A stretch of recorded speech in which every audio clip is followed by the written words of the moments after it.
you. I'm happy to introduce the moderator for our energy justice panel, Ellen Vial from Michigan Environmental Council. Afternoon, everybody. Thanks for joining us today. As Denise said, my name's Ellen Vial. I'm with the Michigan Environmental Council.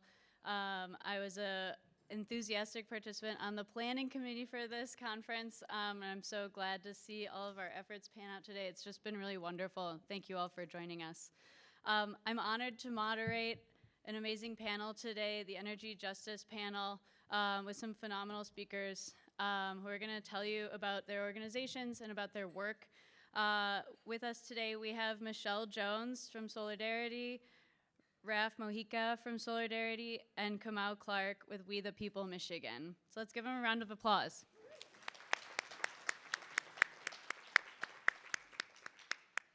We're going to start out by having each of the panelists tell us a little bit about themselves, their organization, and how they came to do this work.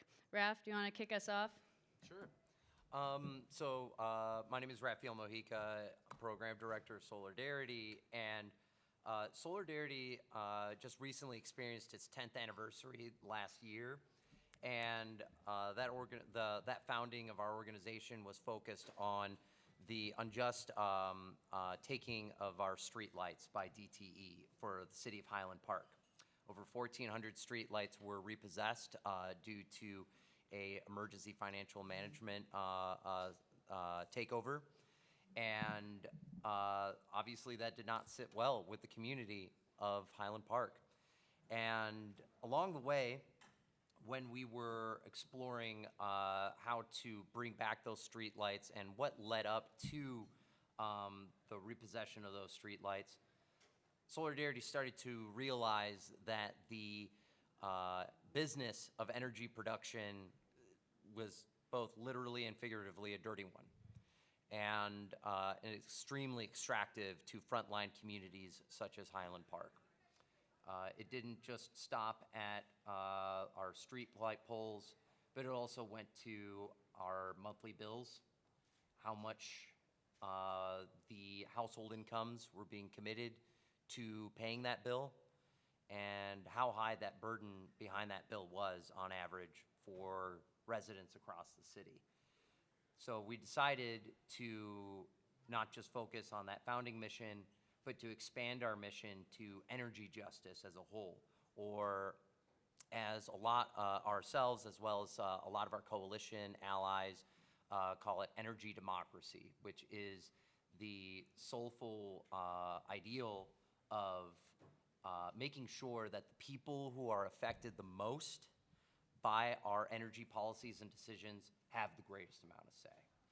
So that is where we are at now with legal interventions with the Michigan Public Service Commission, as well as trying to advance policy and also making sure that Highland Park is starting its way towards a renewable energy pathway. Our mission has grown significantly and continues to grow to this day. Michelle? Hi, I'm Michelle Jones, and I am a Highland Park resident as well as the Energy Democracy Coordinator. I'm sorry. I'm Michelle Jones. I am a Highland Park resident as well as the Energy Democracy Coordinator with Soulardarity. And how I got started actually with Soulardarity was as a fellow. Came in knowing nothing about energy democracy whatsoever. Just thought, okay, yeah, I like to canvas, so let's do it. Begin to hear my own voice express my story and my narrative of how the energy burden affects my family, and realized that it was important for me to continue in the work. So was able to move into the position of Energy Democracy Coordinator, and currently working towards building a greater community around that, especially with younger people. Looking forward to working more with them. So that's how I got started. What up, though? So first of all, I'm gonna do one thing. Raise your hand. Yeah, I was waiting on a response. What up, though? Raise your hand if you're from Wayne County. Okay, who's from Oakland County? Anybody from Macomb? Anybody from somewhere else? What up, y'all? I'm sorry, I can't name them all, but I just like to know who I'm in the room with. So I'm Kamau. I am Southeast Michigan lead organizer for We the People Michigan. To give a little bit about the org, we're about 5 years old. We were founded, one specifically out of the quagmire of the Flint water crisis, where our director was up there organizing with black organizers in Flint who were, of course, like experiencing emergency management, experiencing the devastation of that crisis. And really the question that the org was founded around was, is it possible to build multiracial working class power across the state? And so, of course, they went across the state, not just in Flint, but up north in the UP, on the west side of the state, in Grand Traverse, from every Great Lake to every Great Lake, talking to folks sleeping on couches, and building what we call We the People Michigan today, and building the people's agenda, which we'll talk about a little bit later. The way that I show up in this work is I joined in 2020, fresh out of college. They're snatching them off the streets. And personally, for me growing up in Detroit, I've experienced living through outages as something that has become normal for us. The very second day I moved into my apartment, June 26, 2021, I was underwater to where water was up to my knees in my apartment. We found out that it was because the pump stations lost power from their power provider, is what they said. DTE, we know who that is, right? Cool. While that was happening, I was on the ground, I was talking to voters. That was our city election, where there was what we call Proposal P. It was this progressive charter that would have been the most progressive charter in the country for any city. It was gonna make water more affordable, electricity more affordable. It was gonna end shutoffs, all of these things that Detroiters needed. And guess who put $50,000 into fighting it? DTE, right? And so it became a question for us of how can we, of course, engage in what is the biggest political actor here in the state? How can we organize our people in different districts and different neighborhoods to take leadership, to pressure their elected officials to stop taking money from that company, and to start forming a campaign where they're fighting together on how we can move towards public power, co-op power, these community solutions that have been proven to work. And so that's a little bit about me. I'll shut up so we can keep things rolling. Thank you guys for those introductions. Next, I want to ask you, each one of you, about what energy justice means to you and what it looks like in Metro Detroit. We can start with you, since I went first. Okay. Energy justice to me, it looks like all people being able to have energy in their homes at an affordable rate. As I mentioned earlier, my experiences with energy burden pushed me further into this. As a widow who at the time my husband passed, I yet had 7 children at home, we ended up with a shutoff. And nothing I could talk to DTE made any sense to them, except that I come up with $900, which I could not come up with. So then they said, well, we'll put you on a program, but you need to come up with 400. And I was like, if I had 400, the lights wouldn't be off. You know, it's not an issue. Obviously, I didn't have it. And I had to struggle for 2 weeks, literally without lights, trying to find someone to help me get that $400 just to get on the program. And then 3 months later, getting kicked off the program because I could not maintain the amount they wanted me to pay, and then being told, oh, well, you have to get on a different program now because you can't get back on that one for a year. You know, and so I began to realize, you know, there's more behind this than just a little bit. I'm sorry, Ellen, what was the question? I feel like you're on a roll. The second part, though, is what does energy justice look like in Metro Detroit? And so it's taking that experience, I realized there was others around me that were experiencing the same thing, but all of us wasn't saying anything. No one was saying anything to the neighbor, you know, like, really, I need some help here. Everybody was just trying to do it in their own little space. Energy justice is we have the ability to provide energy to every home at a reasonable rate so that those that may be struggling can yet make it, and those who have no struggle at all paying a $450 bill are not saying, you know, they're just happy because their bill is lower.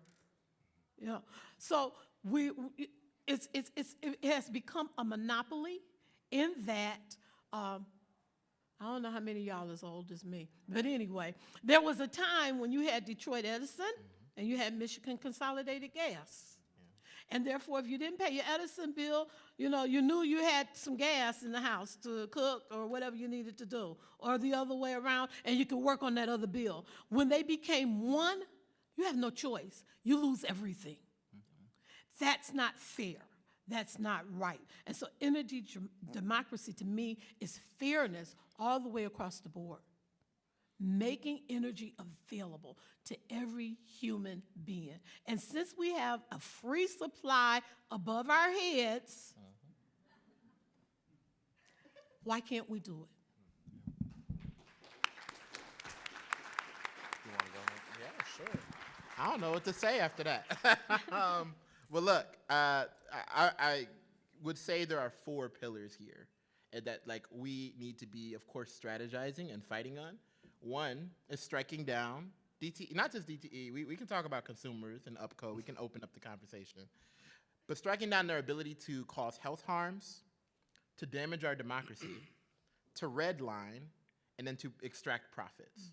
Those are kind of what I see as the 4 pillars of what energy justice is. What I mean by that is a lot of what Michelle said. It's us moving to, one, us actually having a say in the energy that we're getting directly to our homes, how we're getting it to our homes, and what format that might be. It might be public, it might be co-op, forming structures where people can do that collectively, where people can, of course, use energy as not only just an opportunity to just get power, but also to equalize things economically. And that's one thing that we talk about when we go to, like specifically, I'm gonna probably shout out a couple of my folks, but one of our leaders, Teddy, when we go over to Eileen Street Block Club, over in the West Side, when we talk to those folks tomorrow, what does it mean for them to form co-op power in their neighborhood? They might not necessarily want a big company, dark company that they're getting their electricity from. They might want solar in their neighborhood or hydro in their neighborhood. And so what do those things look like and how can we get there? One of the most common words that I usually hear with energy justice in my head is democracy, and not democracy in the sense of big D, but little d.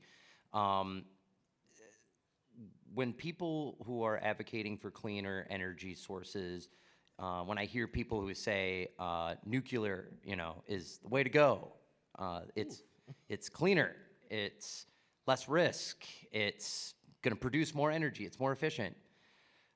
I'm going to tell you, so where are you going to get the $10 billion, to create the infrastructure for the entire state on that? It's not accessible.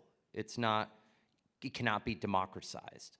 Not like solar, where it is accessible and attainable, especially if certain steps in terms of legislative policies are taken on a state level.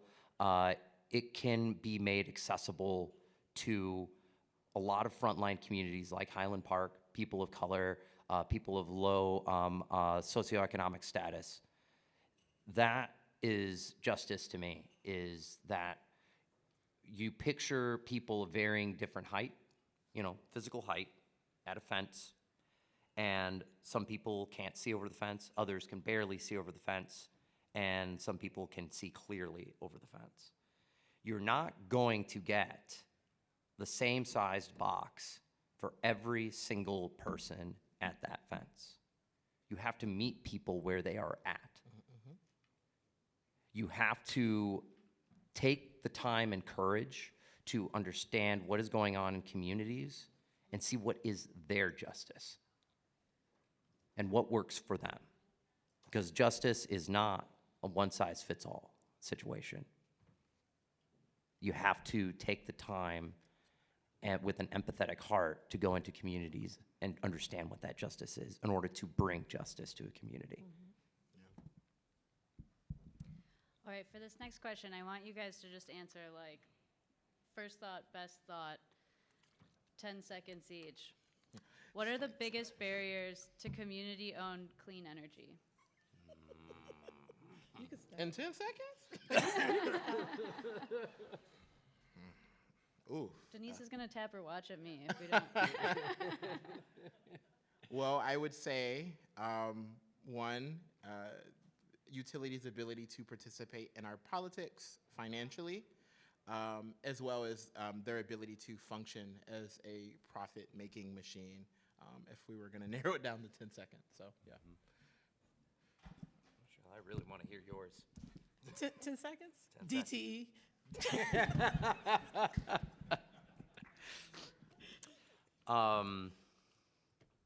Trying to be as eloquent as you, Michelle. Bad policy, lack of community engagement, and also greed, just general greed. Just start there, yeah. And we can come back to that, but I just wanted to make sure that we had a decent amount of time to dive into the work that you guys do in your organizations. So, Raf, this first question is for you. Can you tell our audience about the LEAP program and how it will impact the residents of Highland Park? Yeah, no, I'm actually very, very happy to talk about that because I think that is, yes, 3 minutes. I was telling them I tend to drone on and on about things I'm really excited about. So the Communities Leap program is a federal initiative that was brought as an opportunity by the Department of Energy as well as the National Renewable Energy Laboratory for technical assistance for frontline communities across the country. Highland Park was one of 24 communities across the nation that was selected through a very rigorous, very long application process. And we have been, if you want to put a quantitative figure on it, the value of like over $500,000 worth of technical assistance for the city of Highland Park. Where we are at right now is the actual execution of the technical assistance that is helping us understand our grid, our local grid, helping us understand what would it take to create a citywide plan for solar-powered streetlights. What would it take to make every single home in Highland Park energy efficient, weatherized? And then also, what kind of vision would we have when it comes to renewable energy for public transportation in the city? It's incredibly important that programs like this happen for communities like Highland Park because, as I was saying, not every solution is at the same level, starting at the same place for every community. Highland Park, unfortunately, historically has been experiencing a crumbling infrastructure. We barely understand that crumbling infrastructure in the first place because it just hasn't been explored for a very, very long time. And unfortunately, exploration of your own backyard costs money, lots and lots of money. This technical assistance is helping us understand what is going on in the city of Highland Park in terms of our grid so that we know how to implement renewable energy sources later on down the line. It is also helping us update our ordinances and our city codes so that when we are ready to bring in renewable energy infrastructure, our bureaucracy won't be holding us back. Yeah. That is also another barrier when it comes to this issue.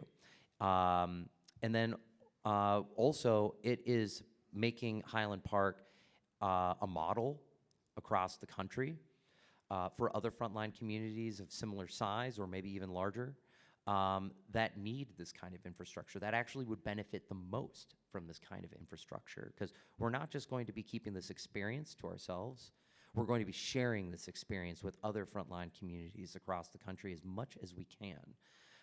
We want to have everybody have access to the playbook that we are starting to develop a little bit more through this partnership with the federal government. But then also, we're going to be using it as just the first step because we understand that there is a little bit more of an important focus on funding for actual implementation costs and activities. And we're hoping that this will be taking us much further down the line of getting rooftop solar on every single home or major building, or bringing in community solar in large vacant properties in the city of Highland Park, bringing the energy burden down of our community. Thank you for that. So this next one's for Kamau. Earlier you mentioned the people's agenda, and I'm wondering if you can tell us a little bit about how energy democracy emerged as a priority in that framework and what your work around that looks like on the day-to-day. Yeah. So one, to like explain what the people's agenda is, that's kind of our like as an org, it's our like constitution, so to speak. It was formed in Idlewild, Michigan, where organizers, residents, folk that we had been building community with across the state all came to Idlewild to do workshops. You had residents leading workshops, leading on food and get-togethers and hanging out. And that's where we drafted the people's agenda. I don't know it by heart. I swear I don't. It's not like the Lord's Prayer or something. But what I will say is what comes from the people's agenda is an attention to actually empowering the people in our leadership structures. The ways that we do that every day are one, well, I guess I'll throw a question out for a hand raise. Like, raise your hand if you would call yourself an organizer. Can I get anybody to just give me a quick definition of what that is? Somebody. Relationships is part of it. Herding cats. Connecting people to people. So all of those are right. But organizers are about developing leadership. There are activists and there are advocates. Activists are acting for an issue that they care about. It's important to them. Advocates are advocating for someone who is not them. They're like, those people are really down bad over there. They need help. But they're not turning those people into leaders. So an organizer is actually developing leadership of people over time. The ways we do that on the ground and every day is through our leadership structures that we've built. I'm going to take a little second because I do want to make this clear of how we did this. Last year, we launched our very first movement school for our Drive Safe Bill campaign. For folk who don't know what that is, it's a bill that is aimed at bringing driver's licenses for all people regardless of their immigration status. That has not been the case since 2008. However, in that year, they launched a program of 10 fellows. They went through a curriculum where they learned about organizing. They practiced it on the ground. What does it mean to build relationships with folk in your neighborhood, move them to action, move them to forming core strategy teams in their neighborhood, where a year later, they have their second cohort of that program. They are 6 votes away from winning driver's licenses. Just to put that into context, we know how many people are in the House and the Senate, right? That's a lot of people. They're 6 votes away. And so we've launched those programs for our other campaigns. For our Benton Harbor campaign, they have launched their movement school. I was up there with them 2 weeks ago, training and breaking bread with them. We launched specifically for energy justice the People's Power program just 2 weeks ago, where we're taking 6 fellows in Metro Detroit and we're moving them through that same curriculum where they're developing their skills as organizers. We're not just sitting in the class and learning things, we're going out and we're testing it. Are you able to do it on the ground? Are we able to debrief it, learn from it, mess up, make mistakes, come back, pivot? And those are the things that we do every day. That's what it looks like every day for us. Thank you so much for that. I've got a question for Michelle now. So, community-driven solutions are a vital part of your work. And I'm wondering if you can tell us about how you guys go about collecting and prioritizing community input. Well, Soulardarity has made it a priority to actively engage the community. And one of the ways we do that is through community education. We've done workshops, we've done town halls, we've done community rallies around the issues that particular community is dealing with right then. We actively have a program called our SOC program, which is Soulardarity Community Organizers Coalition. I got it right.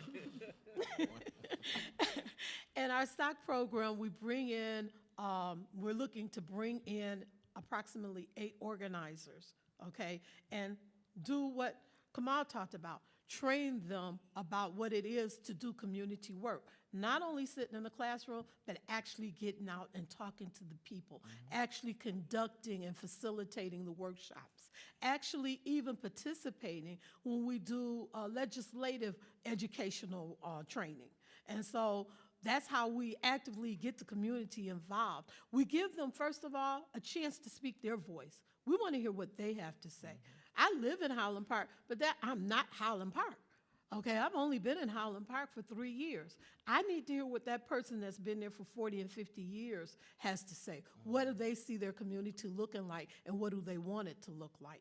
We take what they say and give them the support they need to push it forward. Again, building leaders. We don't want to come in and take over. We want to build the leadership right there in the community, because if the community is leading, then the work will continue whether we're there or not. And so we do that actively in the community with the SOC program and with the rallies and workshops that we put on. And then like another example of direct community input efforts that we take out there is going back to the Communities Leap program. We didn't decide all of the buckets of technical assistance focus. We wanted to make sure that there was community choice involved in it, which is the weatherization bucket.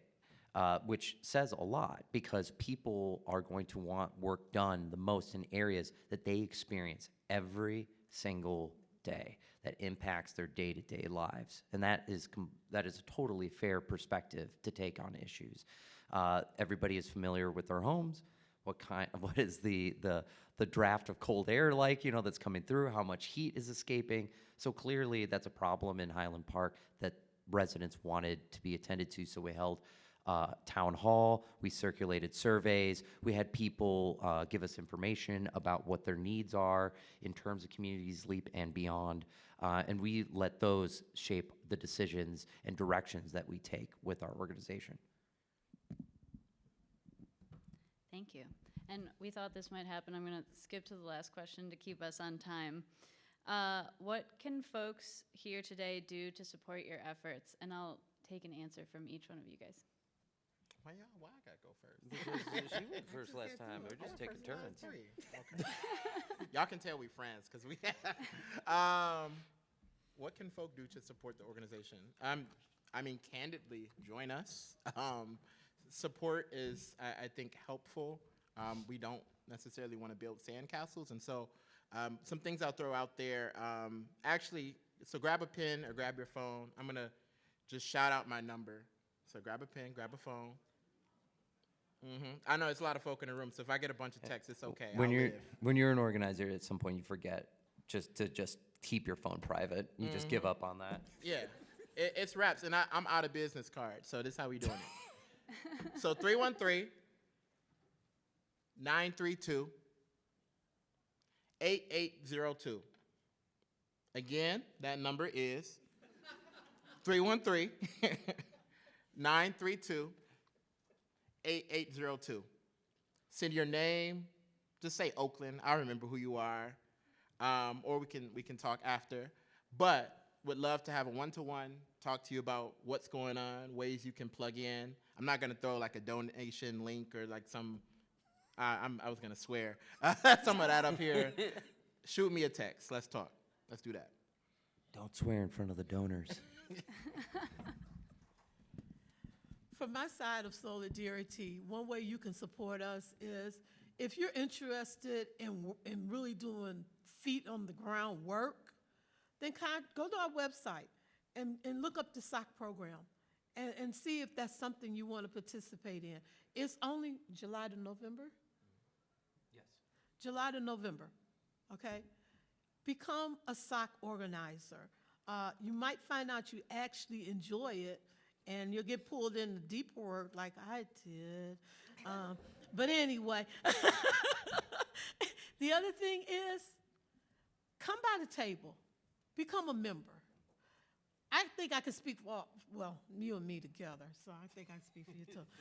Membership is so important when you're doing nonprofit work. It gives us a solid foundation to work from, and we know, I got enough to get this done. Instead of us like, I'm not sure we can do that. Most of us have limited capacity where people are concerned, okay? We're limited. And so we need to know we've got people supporting us and saying, I like what you do, and I'm part of it. Because when you join, you are now part of it. You're part of that work. I'm not going to do the fundraising pitch or the membership pitch, since that has already been taken care of. One of the things, when I'm asked that question, I really try to consider the people that I'm talking to in a room. And I think being the organizations that we are and where we're coming from and who we organize for, typically people who don't always have the largest and loudest voice to speak up for them in a room, and especially in a room full of power, is if you're coming from a place geographically, economically, what have you, that carries a little bit more power that comes along with it, a little bit more privilege, use it. Use it. Use it to lift up people in frontline communities. And when people respond to that and say that it's a little bit too far to a certain side of the spectrum, don't listen to that, because those issues that they are saying that are a little bit too far, that are requiring solutions that are a little bit too far to a certain side of the spectrum, those issues are going to be issues that everybody's going to be facing soon. That's why frontline communities are called frontline communities. Because if they break through that line, somebody's going to be next. Thank you guys for that. I wanted to make sure that we saved about 10 minutes for Q&A. We've already had our first question come in. So if anybody has questions that they'd like to ask our panelists, we have a question runner right here. Madeline, if you could raise your hand. So you can write them on these cards and wave them. You guys know the drill. It's 4 o'clock. Just wave them and she'll come get them, and then we can pose them to our panelists. All right, so here's our first one from Mary Beth on Zoom. How do energy audits help homes in places like Highland Park? And how can people become energy auditors to help give free audits to communities like Highland Park? That's a lovely question. Who wants to take that one? Well, that's a great question. So we have a program called Grow Solar Highland Park Detroit, and it's a rooftop, a cooperative rooftop solar program that is focused on bulk purchasing, that is trying to drive down the material costs. One of the things that we do, one of the very first things that we do is a home assessment. And sometimes, unfortunately, we have to have that hard conversation with somebody who really wanted that rooftop solar, telling them the truth. Your home is not ready for that. And it's because of the lack of energy efficiency and weatherization that's going on in your home. We're doing this program not because we want to make more money or to promote an agenda. We're doing it because we want to bring people's energy burdens down. And one of the most valuable pieces of work that can be impacting, later on down the line for people is when you help them understand what is the energy grade of their home, you're also helping them understand what are the potential options and opportunities out there for them. So if you do see, unfortunately, our program does not provide yet classes on how to do energy assessments. But if you do see a cooperative, if you do see a local bulk purchasing program for rooftop solar, join it. Even if you're not personally ready for rooftop solar, join it. Become a dues-paying member and become a volunteer and educate people to educate others, train the trainers out there. All right, we've got some really good questions coming in. I think, let's see, these might both be good ones for Raf. We'll let you guys decide who wants to answer. Raf. On the heels of the progressive Oakland County panel and policies, can you speak to the role of privilege in building equity? How do we wake up and build realistic solutions? Wow, thank you, Kamau, for throwing that at me. We're keeping you on time. It's 4 o'clock. I think one of the most important things when you are coming from a privileged space is to listen. Listen.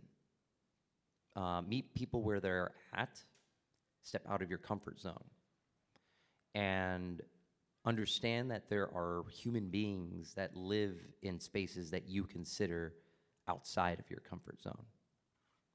I mean, we don't know how they feel about that space that they live in right now. But take the time to understand it and listen to them. Don't just rely on independent research. Just go and meet human beings in communities and spaces and understand that I mean, deep down, I know it sounds very cheesy, but we're all the same human beings. We're all human beings, but we live very different lives and very different experiences. We have our own unique sets of trauma. So have the courage, use your privilege to understand that and listen. Listen to people. All right, this next one is, can you explain a little bit more about the repossession of streetlights in Highland Park? That's you. Highland Park, being a community that has been traumatized economically, most of you know it is the birthplace of the assembly line, the automobile assembly line, not the birthplace of the automobile, but of the assembly line. And it was built around that, literally. Ford built that community around that. Then Ford pulls out and leaves a community stripped. And years later, Chrysler comes in and says, hey, come on, we're going to get you together. And Chrysler gets it together a little bit, and then Chrysler pulls out. Jobs are gone. Lives are totally changed. Okay, so Highland Park ended up with a bill to DTE that it could not meet. And as Ralph said earlier, under an emergency manager, the decision was made that DTE could come in and literally take the streetlights out the ground. When we say repossess, first thing people think is, oh, they just turned your streetlights off. No, they literally came and took them out of the ground. Okay, so Highland Park went dark and has stayed there because it has not been able to be able to put those streetlights back. Okay. Economically speaking, you're talking about a community, number one, that is 30% 65 and over.